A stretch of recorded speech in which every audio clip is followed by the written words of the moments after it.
Kapan seseorang disebut sudah memahami yang secara hakiki?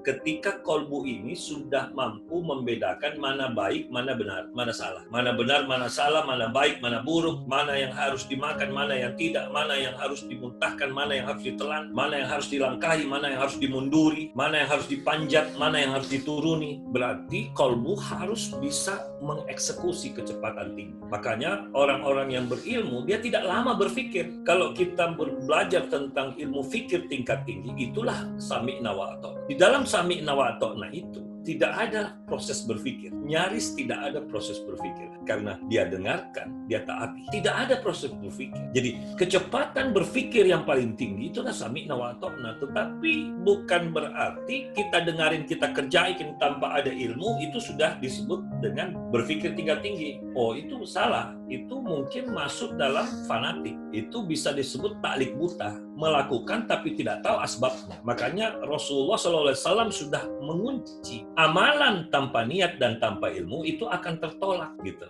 Apa maknanya tertolak di sini? Dia kerjakan sebuah kebaikan tapi dia tidak paham kebaikan yang dikerjakan itu dasarnya apa. Dia hanya melakukan kebaikan. Jadi tidak semua orang baik itu benar. Jadi beramal itu harus diikutkan dengan kata soleh. Makanya beramal soleh. Karena lawannya beramal soleh itu beramal salah. Salah itu ada dua. Salah memang perbuatannya itu melanggar. Salah yang kedua, perbuatannya tidak melanggar, tapi tidak dibarengi dengan niat dan ilmu. Itu salah. Makanya Rasulullah SAW mengatakan itu tertolak. Jangan melakukan hal yang salah. Itu dikarenakan perintah kolbu. Kenapa kolbu memerintahkan? Kenapa kolbu terlena? Dikarenakan kolbu tidak memiliki ilmu. Sementara ilmu saja diberikan kepada kolbu belum selesai. Itu baru disuap. Nah, sekarang saya tanya sama Anda, coba kalau Anda disuap, Anda butuh apa? Anda butuh mengunyahnya. Setelah mengunyah, Anda butuh menelannya. Jadi proses berpikir itu, setelah mengambil ilmu, kita harus memikirkannya dan mengeksekusinya. Jadi mengunyah dan menelan. Itu semua sunatullah. Itu semua tanda-tanda kebesaran Allah. Nah, ini kalau tidak difahami, setelah ngaji, setelah baca Al-Quran, kita tidak merem untuk merenungkan